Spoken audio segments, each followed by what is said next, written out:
ભાવનગર નર્મદા ભવનમાં રેટ્રોફિટિંગના કામ માટે 45 કચેરીઓ ખાલી કરવાના આદેશ બાદ વૈકલ્પિક વ્યવસ્થા શોધવા કચેરીના વડાઓ ધમપછાડા કરી રહ્યા છે। જો કે આ ઇમારત જોખમી હોવા છતાં પણ અહીં રોજિંદી કામગીરી ચાલી રહી છે। વડોદરામાં સૌથી વધુ સરકારી કચેરીઓ ધરાવતી બહુમાળી બિલ્ડિંગ નર્મદા ભવનને ખાલી કરવાના આદેશો છૂટતાં જ આ બિલ્ડિંગની ઓફિસોના વડાઓ દ્વારા નવી જગ્યાઓ શોધવાની કવાયત શરૂ કરી દેવામાં આવી છે। 8 માળની બિલ્ડિંગ નર્મદા ભવનના સી બ્લોકમાં કુલ 45 સરકારી કચેરીઓ આવેલી છે, જેમાં ગ્રાઉન્ડ ફ્લોર પર જનસેવા કેન્દ્રથી માંડી 8મા માળે સીઆઈડી ક્રાઇમની ઓફિસ તેમજ અન્ય ફ્લોર પર અલગ અલગ ઓફિસો કાર્યરત છે।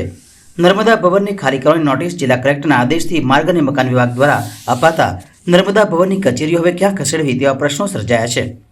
અહીં રોજ હજારોની લોકોની અવરજવર ધરાવતી અનેક સરકારી કચેરીઓ કાર્યરત છે, તે નર્મદા ભવનમાં આમ તો માર્ગ અને મકાન વિભાગ દ્વારા કામ શરૂ કરી દેવામાં આવ્યું છે અને હવે મહત્વની કામગીરી હાથ ધરાશે, એટલે કે 45 કચેરીઓની નોટિસો પાઠવી વૈકલ્પિક વ્યવસ્થા કરવા જણાવવામાં આવ્યું છે। નર્મદા ભવનનું હાલનું રિપેરિંગ કામ કરવામાં આવનાર છે અને તે કામ પાયાથી હાથ ધરાનાર હોવાનું જાણવા મળ્યું છે। ભૂકંપ કે ધરતીકંપ જેવી કુદરતી હોનારતમાં બિલ્ડિંગ ટકી રહે તે માટેની સૌપ્રથમ કામગીરી હાથ ધરાઈ રહી છે। બિલ્ડિંગને સેફ કરવા માટે રેટ્રોફિટિંગનું કામ ₹7 કરોડના ખર્ચે હાથ ધરાશે। આ કામગીરી એક સપ્તાહમાં શરૂ થઈ જાય તેવી ગણતરી રાખવામાં આવી છે। આ કામ દરમિયાન કોલમ તેમજ બીમ તોડવામાં આવશે, જેથી સાવચેતીના ભાગરૂપે તમામ સરકારી કચેરીઓ ખાલી કરવા જણાવાયું છે। રેટ્રોફિટિંગની સાથે બિલ્ડિંગમાં જ્યાં પણ રિપેરિંગ કરવાની જરૂર જણાશે ત્યાંથી કામગીરી પણ હાથ ધરાશે। નર્મદા ભવનમાં આવેલી મહત્વની કચેરીઓમાં જનસેવા કેન્દ્ર, જિલ્લા ઉદ્યોગ કેન્દ્ર, ઝોનલ ઓફિસો, મામલતદાર ઓફિસ, નશાબંધી ઓફિસ, સ્ટેમ્પ ડ્યુટી નાયબ કલેક્ટરો, એસીબી, સીઆઈડી, લેબર, સિંચાઈ વિભાગ અને આઈબી વગેરેનો સમાવેશ થાય છે। નર્મદા ભવનમાં આવેલી કચેરીઓ શિફ્ટ કરવાની નોટિસો બાદ નવી જગ્યા શોધવા માટેના પ્રયત્નો હાથ ધરવામાં આવ્યા છે। સૂત્રોએ જણાવ્યું હતું કે કેટલીક કચેરીઓ એવી છે કે જે તેની પેરેન્ટ કચેરીઓમાં ખસેડી શકાય, જેમ કે મામલતદાર ઓફિસ કોઠી કચેરી, સિંચાઈ વિભાગની ઓફિસ ગેરી ખાતે, પોલીસને લગતી પોલીસ ભવનમાં શિફ્ટ કરી શકાય તેમ છે, જ્યારે અન્ય કચેરીઓ જ્યાં લોકસંપર્ક ઓછો હોય તેવી કચેરી માટે ગુજરાત હાઉસિંગ બોર્ડની માંજલપુરમાં તુલસીધામ જીઆઈડીસી રોડ પર આવેલ 281 ક્વાર્ટર ખાલી છે, ત્યાં શિફ્ટ કરી શકાય તેમ છે। નવી બિલ્ડિંગ બનાવવા માટે પ્લાન અને એસ્ટિમેટનું કામ શરૂ કરાયું છે। નર્મદા ભવનમાં રેટ્રોફિટિંગ સહિતનું રિપેરિંગ કરવા માટે 6 થી 8 મહિનાનો સમય થશે।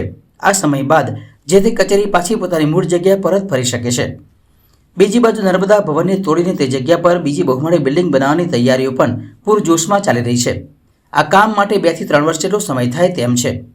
સૂત્રોએ જણાવ્યું હતું કે નર્મદા ભવનના સ્થાને નવી બિલ્ડિંગ બનાવવા માટેનો પ્લાન તેમજ એસ્ટિમેટ બનાવવાનું શરૂ કરી દેવામાં આવ્યું છે અને તેનો રિપોર્ટ ટૂંક સમયમાં સરકારમાં પણ રજૂ કરાશે। એકચ્યુઅલી અમારા કન્સલ્ટન્સી, ડિઝાઇન ટીમ અને બીજા અધિકારીઓ અમે બધાએ સાઇટ વિઝિટો કરેલી અને સાઇટ વિઝિટ ડ્યુરેશનમાં જે કંઈ અમને સૂચના આપેલી એ મુજબ અમે રેટ્રોફિટિંગની કામગીરી ચાલુ કરેલી છે અને હાલ તમે લોકો જોઈ શકો છો કે સ્થળ ઉપર બી અમારી રેટ્રોફિટિંગની કામગીરી ચાલુ થઈ ગઈ છે।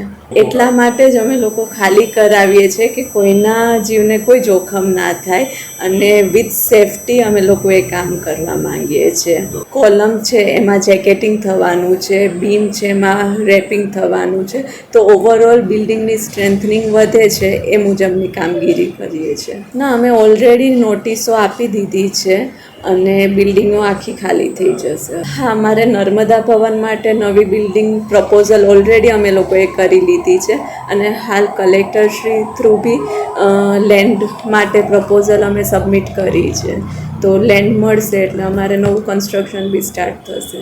ના, જ્યાં અમને લેન્ડ એલોટ થશે એ જગ્યાએ